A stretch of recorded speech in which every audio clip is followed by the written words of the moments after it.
Narito tayo ngayon upang matunghayan ang talaga namang nag-iinit at napaka-trending na latest issue ni Erica.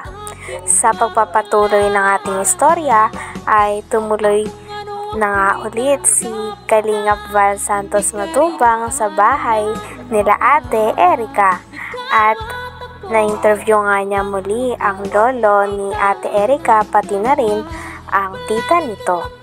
Sinabi nga ng lolo ni Ate Erica na hanggang ngayon ay hindi niya pa rin makalimutan ang sinabi sa kanya na mukha daw silang kwarta o mukha daw silang pera. Sabi naman ng tita ni Ate Erica ay kaya daw siya talagang nag-video para malaman ng mga tao kung sino ang tama sa kanila. Wala ng tao dito, yun na nga, nagpunapatan lang ng konting tampo, pero hindi pa rin. Ano ko dun? Tapos kung ano pang binapato sa akin mukhang kwarta daw. Ako, Kasi sa social media din, magulo po nila, baliktad po. Baliktad nila. Kaya nga po ako nag-video na kasi sobra na po yung mga ginagawa nilang kapwa-anuhan sa amin. Para po malaman po ng mga tao kung sino po sa amin tama. So, po sa mga paratang po nila eh. Nandyan din po yung ebidensya na sinasabi nila sa akin, nandyan hindi ko ini-erase yung mga text. wala, nilinaw ko kasi meron siyang pinost sa social media at marami nakabasa. Baka naman yung sinasabi niya, meron din katotohanan. Kaya pumunta ako dito. Hindi po kami natatakot, Kuya Bal. At ang Nakakatotohanan lang. totoo niya, tututusan niya. Ako ang marunong akong magkuhan sa Yan Kuya Bal, babae na yan. Ito yun. Opo, yan. Ay, ito yan ha. Opo, yan. Ito yan ang mga kalingap po. So yan o. butong ginawa. Pinakita pa nga ni Kalingap Val Santos Matubang ang picture ng naninira kay Lolo Miguel at sa tita ni Ate Erica pati na rin sa buong pamilya nila. At sinabi nga ni Lolo Miguel na hindi naman totoo ang kanilang mga pinagsasabi at kaya nga daw nag-video na ang tita ni Ate Erica nang sa ganon ay malaman ng mga tao ang mga kasinungalingan na sinasabi sa kanila. Talagang nagagalit na nga si Lolo Miguel dahil napakaraming sinasabi na hindi totoo dahil sa kanila, lalo na nung lumabas pa ang isang post ng isang babae na involved din sa pag-aaway ni Ate Erica at ng kanyang pamilya. Ano? Nakialam sa buhay ninyo. Hindi ko po alam. Lagi po kausapin nila eh. Ano? Ano sinisira-siraan kayo? Hindi ko po nakikita. Ngayon lang yan. Ngayon ko lang nakikita sa telepon. Yung pong sabing ano niya, yung syuta po niya. Sino shoota? Ano, Shoot. ang pangalan. Jowa nito? Jowa po. Ah, may jowa ito, tumboy? Ang pangalan? Si Amy. Basta yung kung nagpunta dito po ng mga ilang. May girlfriend. Opo. Yun po ang nagpunta dito. Yun po ang nag-ano. Pero mabait naman po yun. Mabait naman yun. Pumunta rito. Punta dito. Anong ginawa rito? Yun po, nagpunta po dito nung nandito pa po nung sila Erica na nakatira. Po, yung mga- Mayroon ka palang jowang tomboy? Wala mo bang pakialam dyan kung may jowa ka o wala? Pero mabait po yun. Yan lang. Ngayon, kanong pera yung ginamit? Pera nila o pera ni John L? Kaya yun eh. Yun ay po yun. Kami po ang magpapatunay po doon.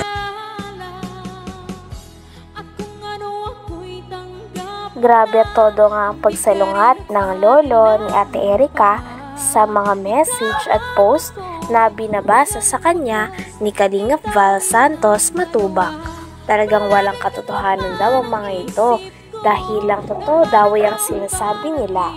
Talagang hindi nga din daw sila natatakot dahil alam din nila sa sarili nila na nagsasabi sila ng totoo.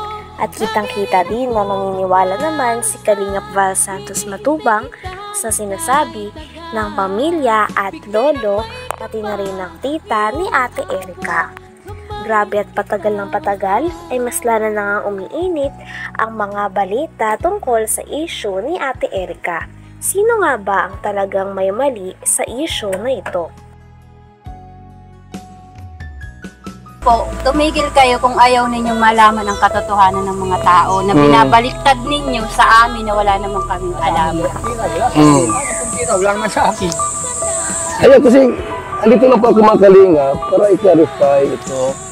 Ayoko naman po na parang daldal ko tapos yung pala tama si N. Tunyakay Torres. Yan o. Hindi namin yung Eh, Lolo Migs, ano kaya yung topic natin dito? Diba, pera at ikaw ang may hawak yung pera, hindi si May.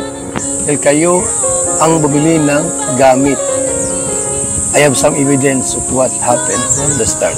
Yung pirang yun, ibinibigay lang sa akin para bumili ako ng mga mga gagamitan sa bahay. Pero nasa kanya ang pira, siya ang na-withdraw. Siya ang uli-uli mag-asawa sa dai. doon na sila natutulog. Doon sila natulog. Pag makain sila, hindi gusto ulam dito, doon sila nakain sa dai. Sino? Yung sila? Mag-asawa. Sila May. Silang yung tatlo. Buhay Reyna. Sinabi pa nga sa post na talagang parang sobra na daw ang pamilya, lalo na ang tita ni Ate Erika at ang lolo ni Ate Erika sa kanya. Kaya naman pinagtatanggol nga ng post na ito si Ate Erika at ang kanyang ate. Talagang sabi nga ng lolo ni Ate Erika ay napakarami daw maling impormasyon doon at talagang pinaliwanag din ni Lolo Miguel ang kanyang sarili sa mga manonood. Talagang marami pa nga mga bagay na hindi nalilinaw tungkol sa issue na ito, kaya mareresolba pa kaya ang mga ito? Dahil nagagalit na nga talaga si Lolo Miguel pati na rin ang tita ni Ate Erika. Talagang habang patagal na patagal ay mas umiinit na nga ang issue nito. Sino nga ba ang tunay na may mali? Ang pamilya ba ni Ate Erika o sila Ate Erika at ang kanyang ate? Buhay rin na nga. Nangyayari. Ano? Talaga. Uuwihan dito ni isang mansanas, hindi man lang bigyan yung apo. Grabe naman. Ayun. Kaya po, kasi nungalingan po yung sinasabi po niya ni Amy Torres. Alam ko po na lagi yan kausap po ni May, magdamag-damag, magkausap po yan lagi dyan po sa kwarto. Yan po lagi ang magkausap. Saka si Sheila May. Umpisa pa po nung hindi pa po luminitaw si Sir John A, magkausap na po yan. Hanggang dumating si Sir John A, sila na po lagi ang magkausap hanggang ngayon. Sila po ang laging mag-uusap. Nasa likod po si Sheila May kay Amy Torres, siya po yung nagbibigay yata po ng update. Okay. Kaya kumakalat po. Bibigyan ng mga salita para kumalat sa kanila. Parang tinatakot pa kayo ah.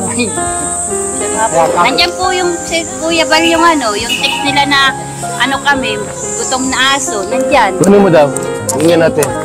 Kunin mo daw para Pinag-usapan din nila ang mga natanggap ni Ate Erika at ng kanyang ate na mula kay Sir Jun A.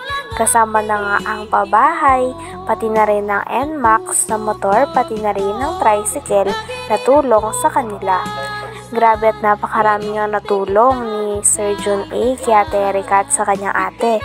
Ngunit ang masamang part lamang ay naiwan nga ang pamilya ni Ate Erika at hindi sila sinama sa bagong bahay at parang kinalimutan na lamang sila na parang pula. motor. Naka-Erika po. Siya po Ginagamit niya. Ngayon, yung tira dito sa pagawa ng bahay, kaninong pira yan?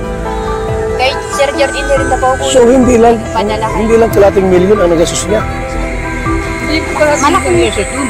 Nahigit ng 1 million yun. Ang alin? Ang halaga nun. Ang alin?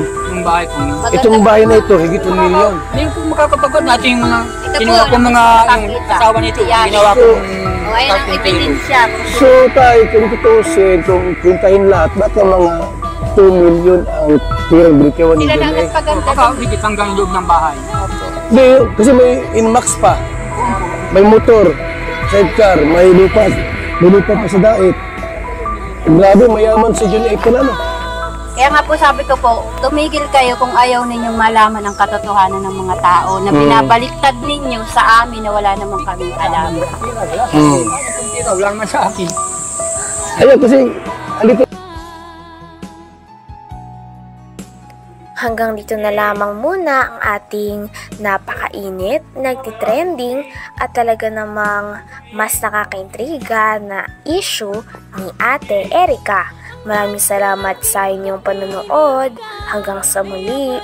Bye!